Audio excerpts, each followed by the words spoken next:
Ayun guys, no, nasa town proper na tayo ng Calatagan at nandito tayo sa simbahan nila. Teka, ano bang pangalan ng simbahan nila bago ko pakita sa inyo? Kasi kuya to. Kaya pwede magtanong? Sige po.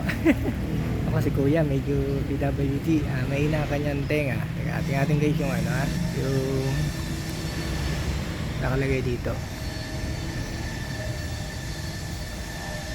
Paenitenteria Apostolica. Ako, medyo tayong salita. Hindi ko mabasa guys, no? Paenitenteria Apostolica. Ayan. Dekreto. Ay pa pala yung parang Latin ang salita, no? Ayan guys, basta ito guys yung simbahan ng Calatagan. Lagay ko na lang sa vlog ko yung parokya nila.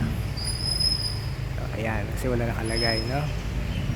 So, guys, ang kanilang simbahan. So, ayan guys, diretso na tayo sa lighthouse. Sana umabot tayo. Ang bagal ko pagmotor.